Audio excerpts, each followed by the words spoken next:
Voilà, alors maintenant qu'on a les briques de base, on va regarder un use case qui est assez commun où donc j'ai mon API pour récupérer une page spécifique. Quand j'ai une page, je sais si je suis à la fin ou pas. Et donc la question c'est si j'ai envie de récupérer toutes les pages qui sont fournies par le serveur, comment est-ce que je veux faire? Donc finalement ce que j'aimerais c'est exposer une fonction qui ressemble à ça. Donc je veux récupérer toutes les pages et comme tout va se faire de manière asynchrone, je dois fournir une fonction de callback qui sera appelée avec les résultats en paramètres. Donc il y a plein de petites variations sur ce thème. Est-ce que les pages sont récupérées en série? Est-ce qu'elles sont récupérées en parallèle? Est-ce que je sais à l'avance combien de pages sont disponibles ou pas? Donc est-ce que je vais juste m'appuyer sur ce paramètre?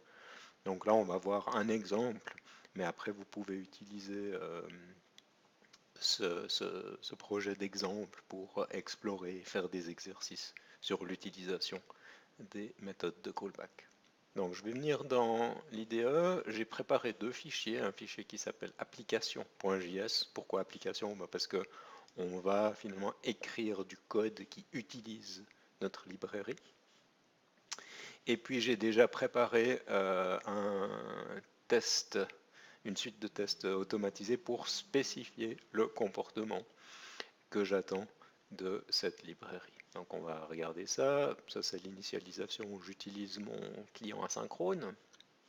J'utilise le module application que je vais implémenter. Et puis je décris le comportement de cette fonction fetch all pages. Donc ce que je voudrais m'assurer, c'est que quand je vais l'appeler, je reçois un tableau avec des pages à l'intérieur et puis que le nombre de pages est correct. Donc là, je vais utiliser mon client qu'on avait déjà utilisé. Vous vous souvenez, je passe en paramètre un nombre de pages. Ça, c'est vraiment c'est un exemple. Hein. Donc je dis, là, je veux un client et je veux faire en sorte que le serveur ait 10 pages à servir. Et puis j'ai ici l'appel de cette fonction fetch all pages où je lui passe mon client, je lui passe un callback. Donc quand il a fini son travail, quand toutes les pages ont été récupérées, j'ai un tableau de réponse. Donc je veux m'assurer que le paramètre qui est retourné par le callback est un tableau et puis qu'il a une taille de 10 puisque j'ai dit que le serveur avait 10 pages à disposition. Donc on va écrire maintenant le code. Première chose, on voit ici que je fais application.fetchAllPages. Donc ça veut dire que mon module va devoir exporter cette fonction. Quand on lit ça, on pourrait croire que c'est une méthode appelée sur un objet. C'est pas c'est pas tout à fait le cas. Si je viens ici, ce que je vais devoir écrire à la fin, c'est module.export égale un objet littéral où je vais lui dire fetch all pages. Et puis on va définir ça après. Donc ce que je reçois quand je fais le require ici, c'est cet objet. Et sur cet objet, il y a une fonction qui est définie. Ok.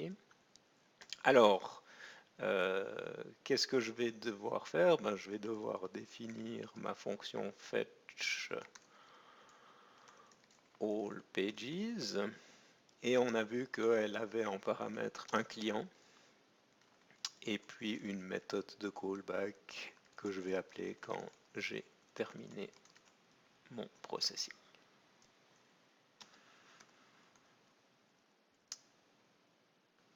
Alors, ça c'est bon. Et c'est clair qu'à un moment donné, je vais devoir appeler ça et passer un tableau de résultats. Donc, comment est-ce que je vais faire pour écrire mon code maintenant? C'est clair qu'à un moment donné, je vais certainement faire un client.getPage où je vais lui passer un numéro de page. Ici, je vais commencer avec 1. Et puis, quand j'ai une réponse, je vais pouvoir traiter cette réponse.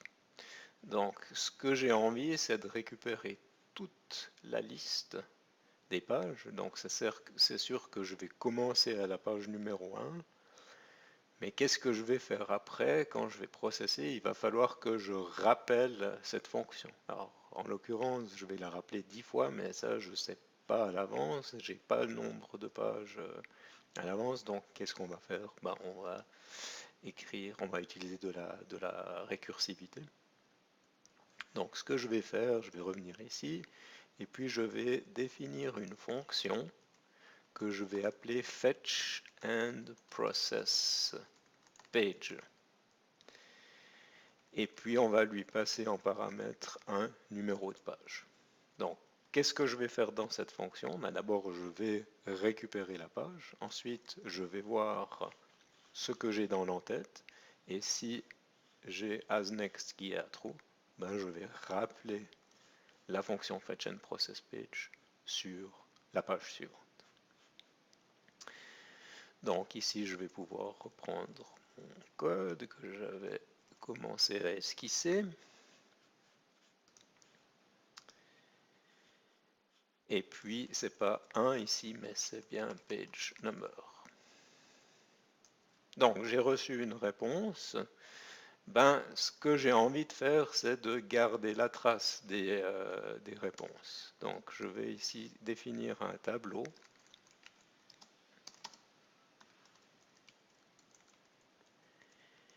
Et puis, quand j'ai récupéré ici, quand j'ai reçu une réponse du serveur,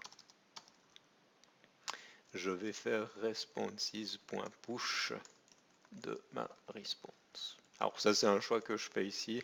Je stocke tout ça. On pourrait se dire que peut-être on veut uniquement stocker le payload. Ça, c'est un détail. Donc, je récupère la réponse. Et puis, je vais ensuite faire un test. Donc, je vais dire, est-ce que dans mon en-tête, j'ai une variable ici asNext. Alors en fait, il faut faire un peu attention parce que dans mon code, j'ai mis asNextPage et puis ici j'ai mis asNext. Et puis ici, j'ai fait une faute de frappe. Alors, s'il y a une page suivante, ben, qu'est-ce que je vais faire? Je vais faire un fetch and process page de page number plus 1. Et si ce n'est pas le cas, qu'est-ce que je vais faire? Ben, ça veut dire que je suis arrivé sur la dernière page et donc je vais pouvoir rappeler ici mon callback. Donc je vais pouvoir faire all pages are available et je lui passe mon tableau de réponse. Alors ici il n'est pas content parce qu'il veut des espaces pour que ce soit plus lisible.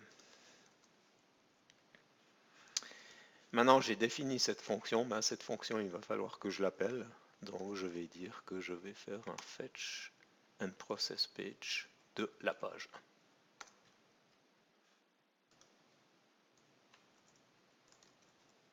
Voilà. Alors, avec ça, je pense que on n'est pas trop mal. Alors, pourquoi il n'est pas content? Ouais, il veut pas cet espace ici.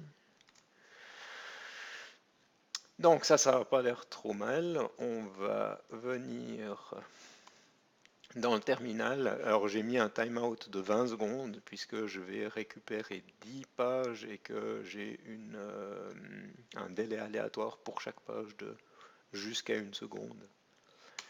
Donc si j'ai pas envie que Mocha se plaigne et pense que j'ai des bugs, vous voyez, ça a pris ici un peu plus que 4 secondes. Et j'ai vérifié que le code se comportait bien. Donc, point important ici, de nouveau, on voit qu'on a un tableau pour accumuler les résultats. Et puis à un moment donné, quand j'ai ma condition de sortie de la récursivité, ben, je vais appeler le callback et passer les réponses. Donc vous voyez, ce que j'ai aussi fait, c'est cette fonction-là, je l'ai définie à l'intérieur de cette fonction, ce qui fait que j'ai cette fonction dans le scope et je peux l'appeler directement. Voilà, donc ça c'est un exercice. On pourrait faire un autre exercice où on essayerait de récupérer les pages en parallèle. Si je sais au départ que le serveur va m'envoyer 20 pages, ça pourrait être typiquement ici dans l'entête, au lieu de simplement avoir as next, je pourrais avoir un attribut qui dit total number of pages available 2.20. Je pourrais utiliser ça pour lancer euh, les fetch and process pages en parallèle et puis traiter les résultats. Donc je devrais adapter la logique. Il y a des avantages et des inconvénients, comme toujours. L'avantage, c'est que je finirai certainement plus vite, puisque je lancerai des opérations asynchrones en parallèle. L'inconvénient, surtout si on parle d'accès à des API REST, eh ben, j'infligerai une charge plus conséquente au serveur. Donc, quand on travaille avec des API REST, on a pratiquement toujours des limites. On s'engage à respecter des débits, et après, c'est des choses qui sont bloquées. Donc, finalement, de faire des choses en série, ça a aussi cet avantage que naturellement, on va réduire le débit. Donc, ça, c'est vraiment quelque chose en fonction de l'application. On va vouloir mettre le curseur à différents endroits. Voilà, donc là on a vu un premier exemple, et puis on a surtout vu aussi comment on pouvait utiliser Mocha et Kai pour écrire nos tests, faire des itérations, travailler avec le debugger. Et puis ce qui est intéressant de nouveau, c'est que après ces choses-là restent, donc je peux voir des exemples de code sur l'utilisation du client, l'utilisation de l'application. Et à chaque fois que je vais faire des modifications, je vais aussi vérifier que j'ai rien cassé.